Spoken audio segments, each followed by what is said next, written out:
Oke, daon nih. Assalamualaikum warahmatullahi wabarakatuh. Kami dari kelompok 4 akan menjelaskan tentang perlawanan terhadap penjajahan bangsa Eropa sampai awal abad ke-20. Selamat menyaksikan. Sobat sekalian, apakah kalian pernah mendengar perlawanan bangsa kita terhadap bangsa Portugis? Pasti kalian semua belum pernah mendengar kan? Mari kita simak sama-sama penjelasan dari rekan saya. seperti yang dikatakan oleh rekan saya tadi, bahwa negara kita pernah dijajah oleh bangsa Portugis. Saya akan menjelaskan tentang perlawanan terhadap bangsa Portugis. Menurut sebagian sejarawan, sebutan kolonialisme Portugis untuk konteks Nusantara tidak tepat karena Portugis hanya mengemban misi dagang, bukan menduduki suatu wilayah, membangun koloni, kemudian membangun sistem politik dan pemerintahan di tempat tersebut. Sebutan kolonialisme lebih tepat diarahkan pada VOC, Inggris dan pemerintah Hindia Belanda.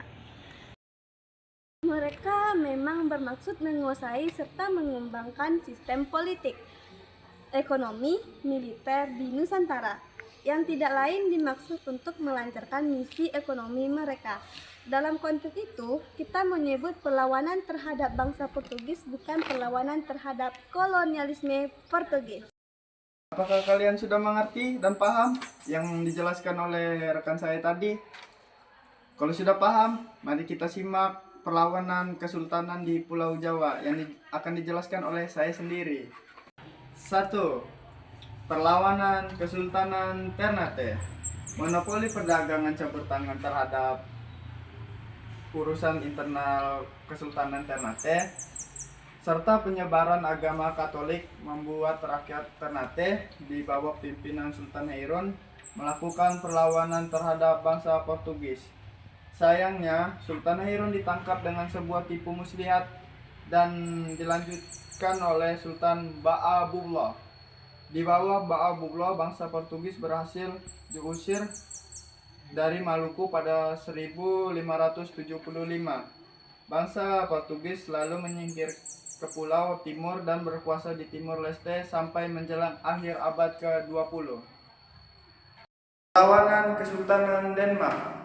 Pendudukan bangsa Portugis atas Kesultanan Malaka pada tahun 1511 serta kebijakan monopoli perdagangan merugikan saudagar-saudagar Islam. Sebagai bentuk solidaritas, Denmark menyerang Portugis di Malaka pada tahun 1512 dan juga tahun 1513. Selain sebagai bentuk solidaritas, serangan Denmark juga bertujuan menghambat ambisi Portugis menguasai Pulau Jawa.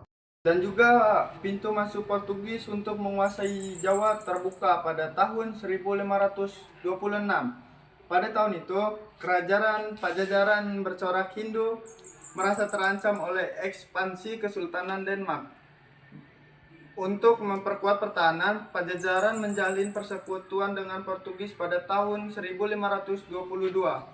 Portugis bersedia membangun benteng di Sunda Kelapa dan sebagai imbalannya Pajajaran memberi hak monopoli perdagangan lada kepada Portugis. Kabar persekutuan Portugis dengan Pajajaran sampai ke telinga Denmark. Khawatir akan ekspansi Portugis, Denmark menyerang dan menguasai Sunda Kelapa pada tahun 1523.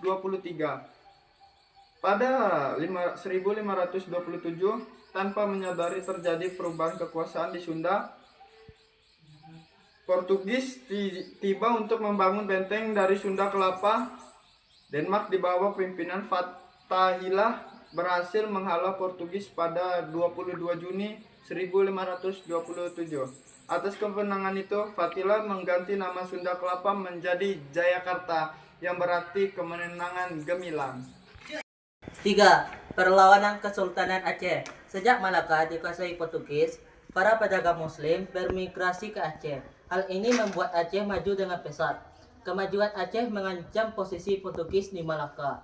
Oleh karena alasan tersebut, Portugis menyerang Aceh pada 1523 pada masa pemerintahan Sultan Ali Muqayyad Shah pada tahun 1514 sampai 1528. Aceh melakukan perlawanan dan berhasil mempertahankan diri dalam waktu yang cukup lama hingga masa pemerintahan Sultan Alauddin Riyad Shah 1537 sampai 1568. Hal itu karena Aceh mendapat bantuan dari Turki, Persia, dan India. Aceh juga dibantu oleh kerajaan-kerajaan Islam di Jawa, Demak, dan Sulawesi Makassar berupa kapal, prajurit, dan makanan. Pada masa pemerintahan Sultan Iskandar Muda pada tahun 1507 sampai 1636, Aceh menyerang balik Portugis di Melaka pada 1615 dan 1629. Serangan tersebut membuat Portugis kewalahan. Meskipun tidak berhasil mengusir Portugis dari Melaka, perlawanan Aceh tetap berlanjut hingga Melaka jatuh ke tangan VOC pada 1641. Demikian penjelasan yang dapat kami sampaikan. Karena dimulai maka juga akan diakhiri. Jika diakhiri tanpa memulai itu bukan penjelasan, tetapi hubungan tanpa kejelasan.